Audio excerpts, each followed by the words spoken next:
Manu Division, the southwest region of Cameroon. Same time right here in the economic capital city.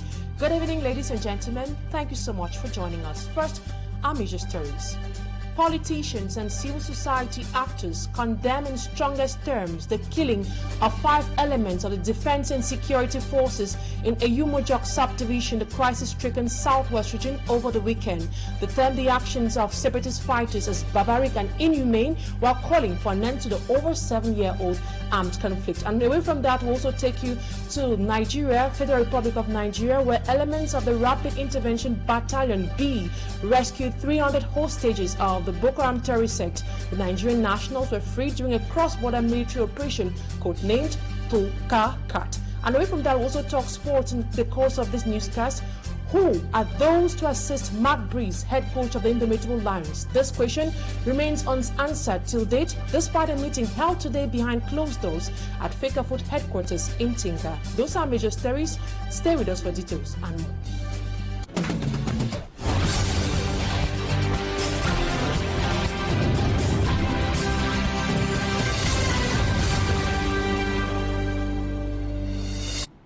This is a 6 p.m. edition of the Primetime Newscast on Equinoxe Television, and for presentation, I am Immaculate Fogwe. We begin with a sad story as condemnation of the killing of 5 gendarme officers in Eyumojok continue to rise into the sky. It has triggered another series of calls on government to resolve the Anglophone crisis. Babila Jonathan reports on the thoughts of some opinion leaders whom he interviewed. All reactions converge on one point: condemnation. Condemnation of the killing of 5 gendarme officers in Eyumojok. Condemnation of killings in general in the crisis-stricken northwest and southwest regions of Cameroon. I condemn with all energy, I keep saying this, the fact that some individuals will think that because they need cessation, they should go about killing innocent Cameroonians. This is such a heinous crime committed by some of these unscrupulous fellows. Why can you kill people? After mutilating their corpses, you bury them. That is something very, very unscrupulous. The Eyumojok incident speaks volumes of the actual situation on ground. You know, it goes just to confirm that the crisis is still ongoing. Each time you see authorities come and say that for now there's a bit of calm, there's peace in Nous. But we keep saying that these terrorists will always come back to strike again. It is easy to start such a crisis and very difficult for you to stop, because you don't identify easily who is the enemy. And as you don't identify who is the enemy, it takes time to eliminate that phenomenon. As the government struggles to manage it so that there should be a lot of collateral damages, this type of sporadic attacks will still continue for some time. Government is once more urged to take adequate measures to end spilling of blood and destruction. It should ring a bell to the authorities that the real solution should be taken. We should arrive at real solutions to solve the Anglophone crisis. I think the government has to step up this game to make sure that those areas which are very, very dangerous be occupied by the military, so that they will ensure at least security 80%. On the heels of the Eyumojok attack, a security post has been set ablaze in Bomana in the Monge subdivision, Meme division, in the southwest region. And a similar story, investigations have launched after a B element opened fire on some unarmed civilians in a nightclub in Limbe, killing at least 1 person and injuring several others. The exact reason for his action is still unclear. Our reporter Davison Maimon Limbe went back to the scene of the event today and came up with this report. It was a beautiful all-Saturday night, breaking Sunday, May the 12th, 2024, as Limbe denizens were relaxing and catching fun in the different drinking spots across the city.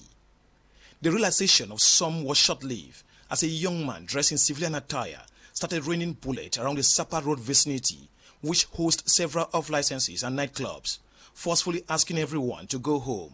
The person continued, it's like from one gun recharged to the other. In their fear, the people got more scared with a statement from the gunman. He said, we are here, people are here enjoying drinking and having fun, whereas he had lost some of his colleagues in Bamenda killed by Ambazonians. So I don't know whether Ambazonian be celebrate for down day or na wooden.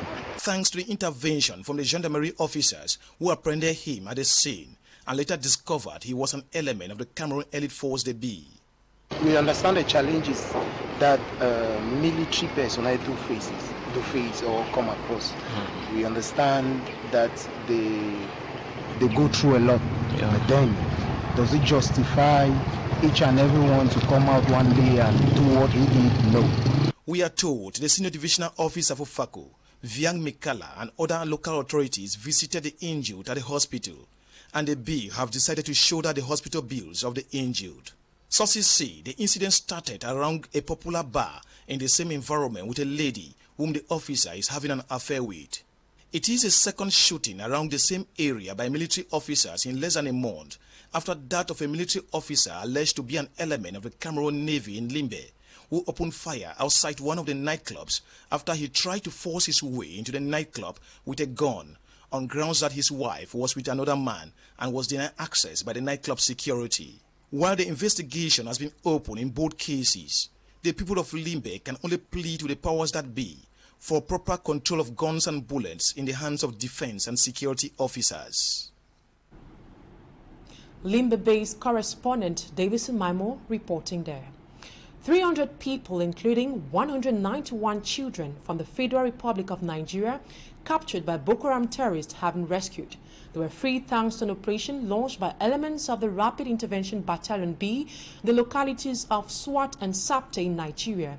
According to the governor of the Far North region, Mijiawa Bakari, this is to reinforce the bond existing between Cameroon and the Federal Republic of Nigeria. A.C. Lucy Lengu reports.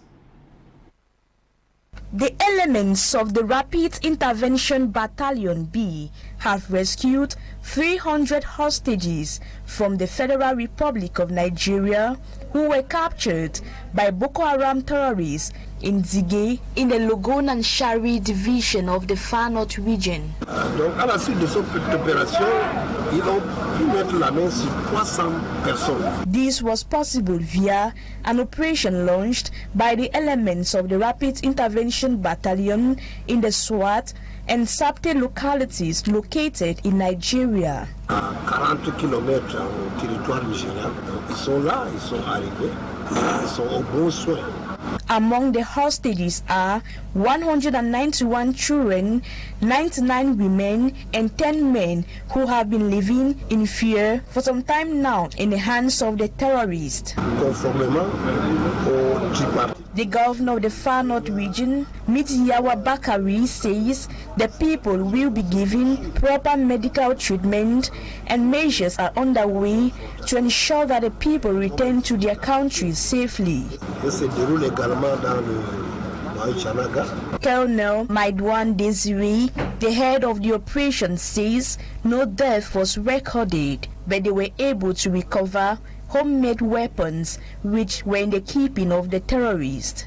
Meantime, the hostages are in Damanga, and in the days ahead, they will be handed over to the authorities at the Panki and Chide border. If you're just joining us, then no, this is a 6 p.m. edition of the news on Equinoxe TV. Now we talk about something else. Economists say the much acclaimed 60 megawatts of electricity recently generated and injected to the southern interconnected grid by the Nactical Dam is largely insufficient to care for the needs of households and enterprises in Cameroon. Their reaction comes as the Minister of Water and Energy on May 10th presided over a ceremony to celebrate the 60 megawatts of electricity to be distributed in 7 regions. Anabila tells us more. Epileptic power supply has been the preoccupation of most enterprises, diplomatic representations, and of course households in Cameroon. It is almost impossible to have consistent electricity supply for a month in the country, despite the construction of dams which were to serve as a plus. Cameroon's Minister of Water and Energy, Gaston Elundwe Somba, was at the Nashtical Dam recently for a ceremony to mark the injection of 60 megawatts of energy into the southern interconnected grid. Economists say 60 megawatts are grossly insufficient as Cameroon is in need of at least 1,500 megawatts of energy. Et donc, lorsqu'on vient injecter 60 megawatts devenant de Nachtigal, il faut comprendre qu'on a certes bougé, mais il est encore difficile, n'est-ce pas, de se bomber le torse. Alois Onana adds that though the Nachtigal positions Cameroon as a pioneer in electricity exports in Central Africa, what it produces is insufficient enough to cover all the 10 regions. Talk less, exporting to other neighboring countries like Chad. Il faut d'abord avoir une autosuffisance énergétique localement avant de penser à externaliser, à vendre aux pays voisins. Besides, there are other parameters to be taken into consideration in order to redress electricity deficits in Cameroon. Debts of other actors in their production to distribution chain must be resolved before Cameroon can think of coming out of darkness, especially as electricity is the backbone of every country's economy. Anabila Leke reporting there. The National Observatory on Climate Change predicts high temperatures in some regions of the country from now till the 20th of May 2024, which could lead to devastating consequences. This information is contained in their most recent report. Details with Malaglory. Season report has revealed that the heat wave, which has been crossing the far north and the north regions of the country for several weeks, will continue to the 20th of May 2024. The information was published by the National Observatory on Climate Change, which predicts extreme temperatures between 35 degrees centigrade and 45 degrees centigrade during the day, and minimum temperatures between 24 degrees centigrade and 29 degrees centigrade at night will be recorded in these regions. The heat wave could contribute to several health complications such as meningitis, conjunctivitis, and respiratory illnesses due to dust particles present in the air. A gradual return of diarrhea disease is to be feared in many localities, but also wildlife consequences and loss of livestock related to lack of water could be recorded, according to their report. Also, lacking rains for several weeks in the west and the northwest regions, according to the National Observatory on Climate Change, could record heavy rains during this period, accompanied by violent winds, lightning, destruction of houses, public buildings, and crops. This period will also be marked by the effective return of rains in the Adamawa region, extending across the north and the south. Warmer nights in the littoral and the southwest regions, with temperatures between 24 degrees centigrade and 29 degrees centigrade despite the rainy season. The Minister of Health recommends drinking enough water throughout the day, avoiding intense physical activities during the hottest hour, monitoring vulnerable people such as the elderly, chronically ill people, and children. Avoid the consumption of alcohol as it increases dehydration.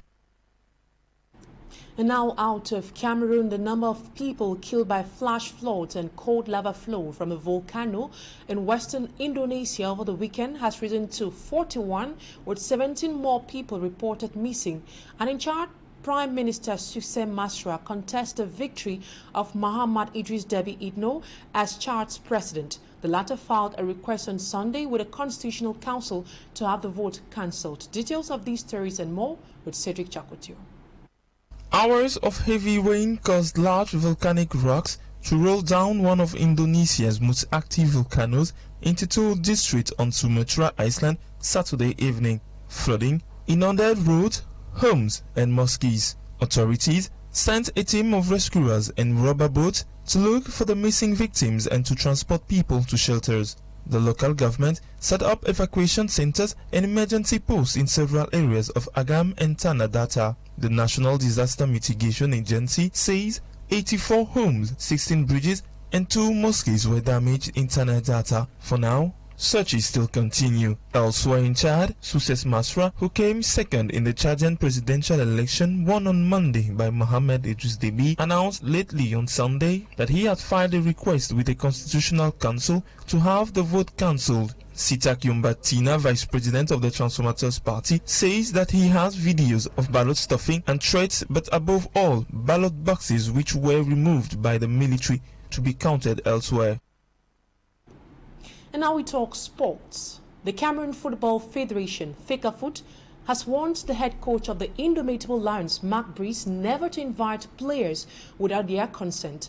This was one of the major things that came out as Mark Breeze and his assistant Joachim Mununga had a tete-a-tete with the Secretary General of FECAFOOT, Blaise Junang, and the National Technical Director, Engelbert Baga, alongside officials appointed by FECAFOOT. And the meeting was the first between Mark Breeze and FECAFOOT after a tough period between FECAFOOT and MINSEP. Smart Gable comes back to the meeting today at the FECAFOOT office.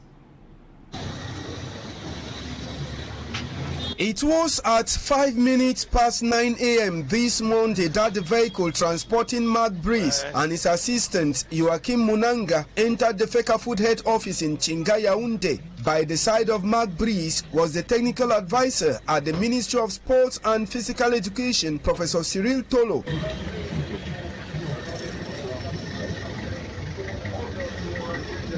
Upon his arrival at the FECAFOOT head office, Mark Breeze was welcomed by his assistants appointed by the Cameroon Football Federation, amongst them Martin Tungumpile, David Pagu, and Idris Carlos, who was present in this Monday's meeting after missing out in Friday's reunion due to administrative reasons. The meeting between FECAFOOT about 45 minutes, though not infiltrated out of the closed doors meeting. The technical advisor at the Ministry of Sports and Physical Education said he's working with FECAFOOT. That is the reason he came to present his list of invited players.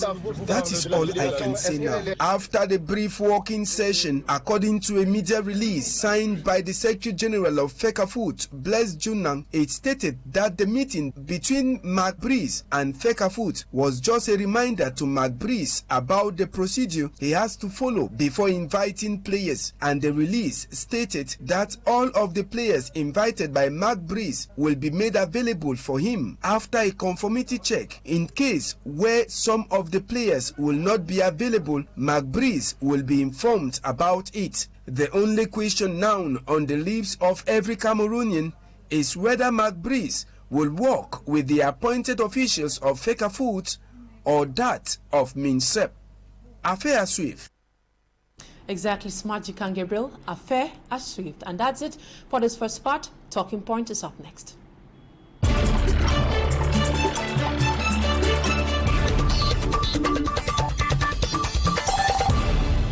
So much for staying with us on the second part of the news. And today I'll be receiving Guamak. He is a civil society actor. I'll be discussing about the recent events that have been occurring there in the conflict-hit southwest region that has left several persons dead. Good evening, Guamak. It is a pleasure having you on Talking Point tonight.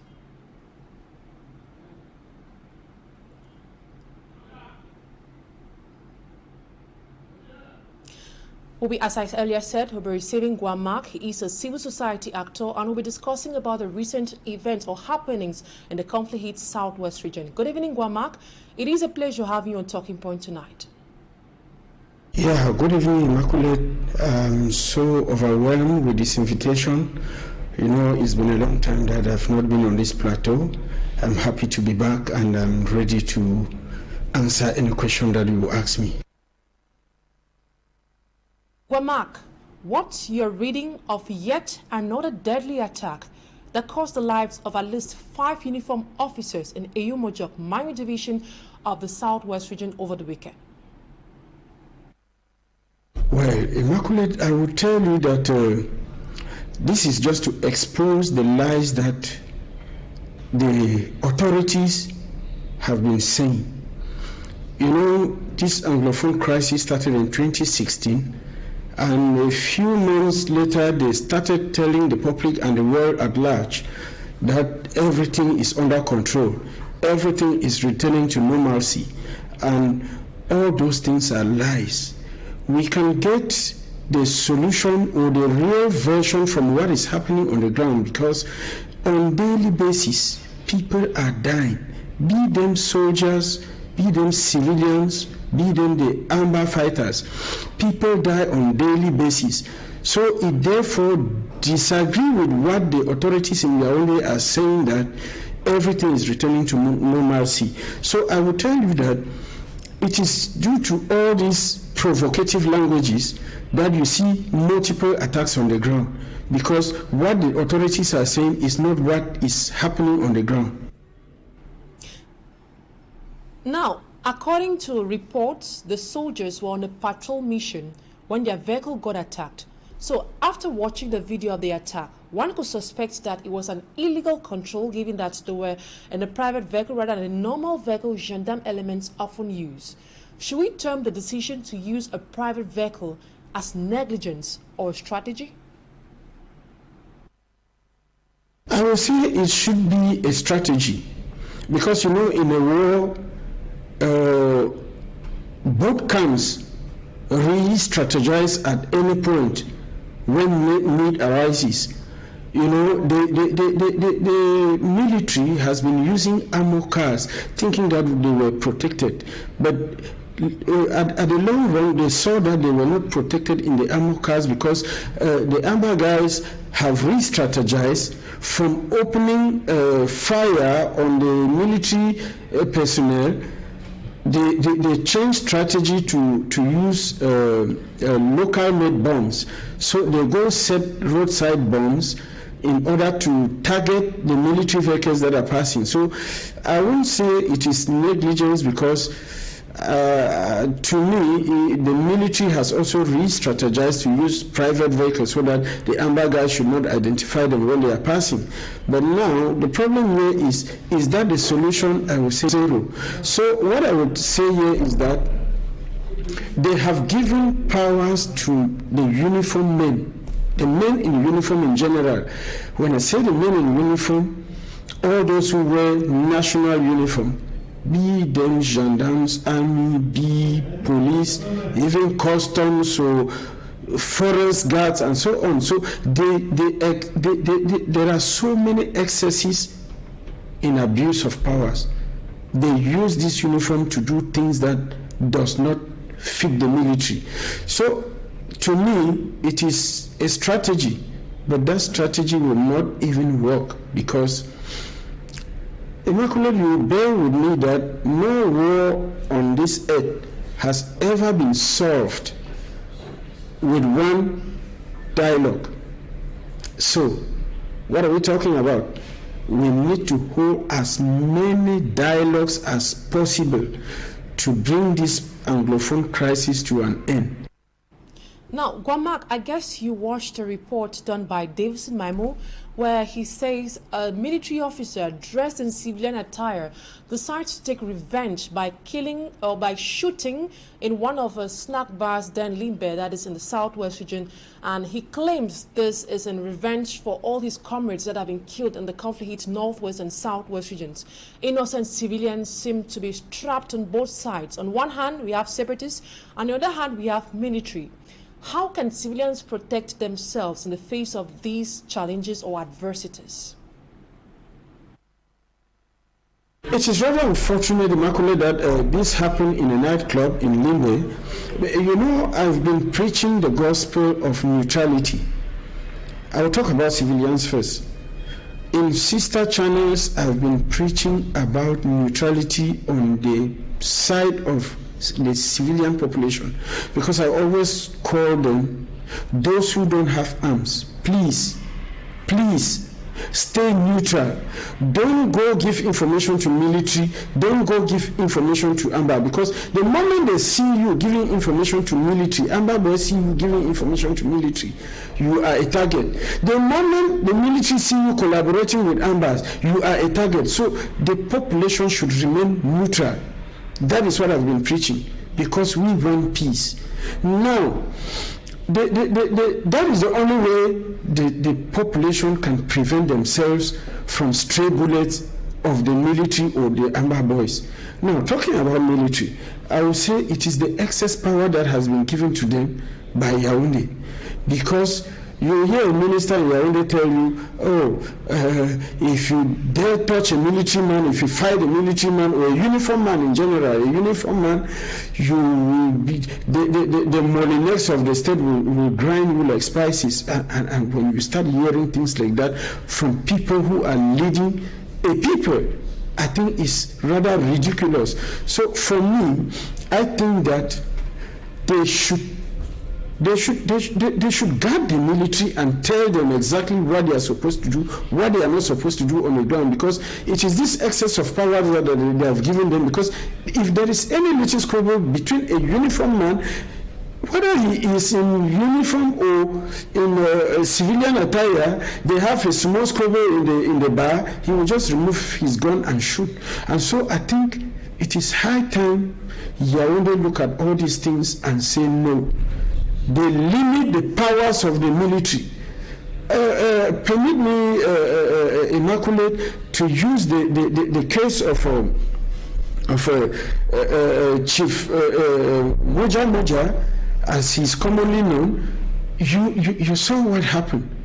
He has been sacked from the B to, they have relegated him to the normal army, or what, I don't really know the name, but it is a disciplinary sanction because he was over-exercising powers beyond his limit given to him by the authorities in Yaoundé. Now, the Umojok attack was immediately followed by another attack in Bomana village, Bonge subdivision, Mehmet division. Can we talk of remobilization of armed separatist fighters? Yeah, Immaculate, you know, the Amber guys are fighting the kind of war that you call hit and run, you know, because when they have material, I don't know how their material comes, their arms, when they have their arms, they attack, they go out and face the military. But if they don't have, once the material they have in hand is exhausted, you see, they will have to go back to their hidings. So it is a hit and run war that the Amber guys are fighting. So remobilization, they are always mobilized, but the problem is they always lack munitions to keep fighting on daily basis. So once they have some small material, they work, and then after some time, you see they just return back to their camps and stay quiet, waiting for the next supply. I don't know how they get that, but I think that is what is happening. That is why you see that the fighting is not on daily basis like in other countries that we have civil war. Now, do you agree with those who qualify these attacks as a response to ceasefire calls of diaspora-based separatist leader Capo Daniel? I think Capo Daniel has a little influence about this issue. And it could be even linked to that, because based on the fact that Capo Daniel comes from Manu and he called on a ceasefire, his own people went on rampage. It shows that he has little impact in this issue, because he belonged to a group of separatist fighters in diaspora. He went astray, left the group, and preaching his own gospel. So you see that his own gospel is not even listened by his own brothers and sisters from where he comes from. So I think he has little impact in this issue. And now, in your opinion, has it got anything to do with the upcoming 20th May Unity celebration? Well, Unity Day? Yeah, to the best of my knowledge, I know that when separatist fighters want to call for a boycott of any event organized by the central government in Yaoundé, it always happens. Around 2, 3, 4 days to that event. So this one that has happened far before that day, I think I will not really link it to that, because I know that if they have to say something to boycott 20th May, 1 week to that, they will call for ghost town. That is what they have been doing, based on the knowledge that I have and how I've been monitoring events and boycott of what the state is organizing. Guamak, civil society actor based right here in the city of Dola. Thank you so much for your time. And that's where we put a cap to today's edition of the 6 p.m. primetime newscast on Equinoxe television. Thank you so much for your keen attention. Stay in the company of more interesting programs on ETV. Up next is Equinoxe.